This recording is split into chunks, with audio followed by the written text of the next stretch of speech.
44% dos negros dizem ter vivido racismo na escola. Olha aí. Durante toda a sua formação escolar básica, Suzana, de 40 anos, conta que os demais estudantes diziam que o seu cabelo cacheado não era bonito, o que lhe causou anos de não aceitação e fez mantê-lo sempre amarrado. Já Tiago, 23 anos, relata que seu cabelo foi motivo de zoação e exclusão das rodinhas e brincadeiras durante os anos escolares. Naquele momento, ele não percebia o afastamento como racismo e acreditava ter algum defeito ou que tinha feito algo ruim.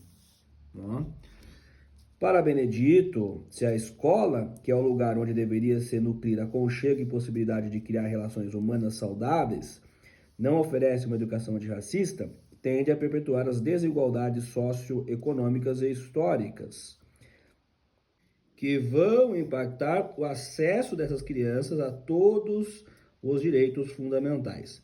Além do processo de ensino-aprendizagem, o racismo pode causar microagressões que parecem pequenas, mas não na vida e no corpo daquele que sente, frisa Benedito. As cicatrizes acumuladas ao longo da vida podem, em algum momento, fazer a pessoa duvidar de si mesma, o que compromete a autoestima e o engajamento nas oportunidades. O racismo também impacta negativamente a manifestação estética do ser negro, pois as consequências psíquicas são inerentes se pensarmos que a criança que está vivendo o processo de construção da personalidade sofre violências que têm por base a desumanização, como é o caso do racismo, diz aqui a Stephanie Lima, doutora e etc e tal, não é? Cicatrizes ao longo da vida podem fazer a pessoa duvidar de si mesma. Duvidar de si mesma. Para a professora, essa formação específica fomenta uma ética da relação com a diversidade, que extrapola a questão racial e vai para as outras possibilidades e diferenças que nós temos na sociedade. Quando me penso antirracista, também me penso anti-LGBTQIA+, fóbico, anti-misógino e antimachista, porque é um conjunto de opressões das desigualdades que não andam sozinhas.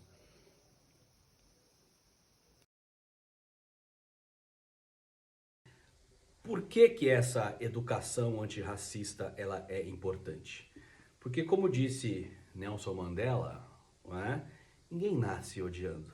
As pessoas aprendem.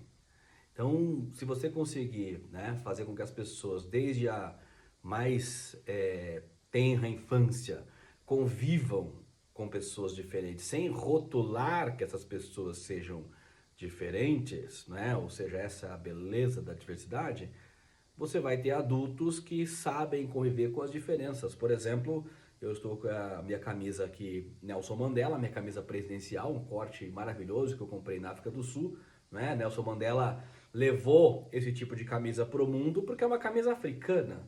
E você com um olhar europeu, você pode dizer, nossa, camisa é ridícula. Ridícula com base em qual olhar? Né? Com base ao seu olhar de não compreender o diferente. Então, quando você convive desde cedo com a diversidade, quando você cresce é muito mais difícil você não entendê-la. Por isso que a educação antirracista é importante. E essa questão, principalmente da mulher, não é?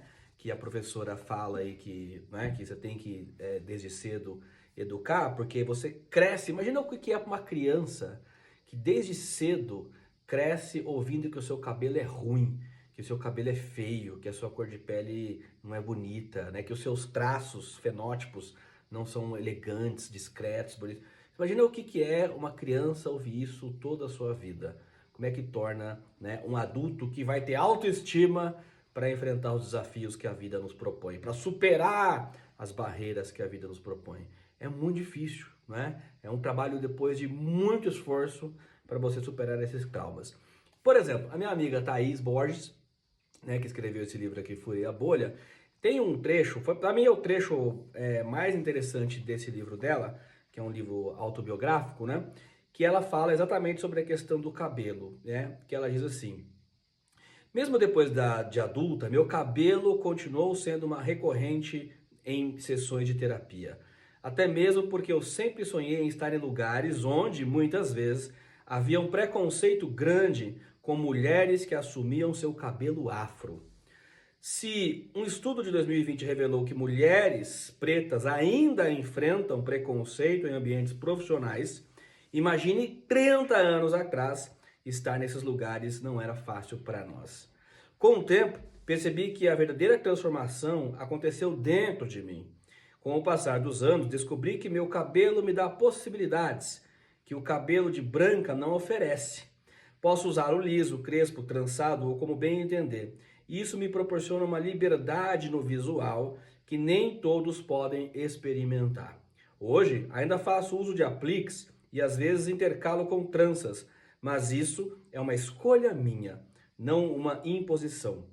A sociedade preconceituosa sempre tentou nos fazer acreditar que nosso cabelo, nossa cor e nossa essência são defeitos, algo que precisa ser consertado. Ao longo da minha vida, vivi sob essa pressão.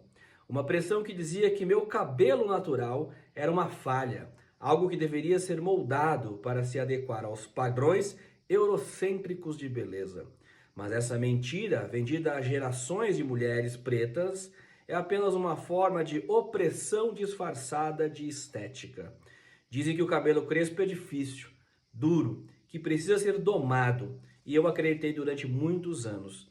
Mas o que é realmente difícil e duro é viver numa sociedade que não reconhece a diversidade como beleza.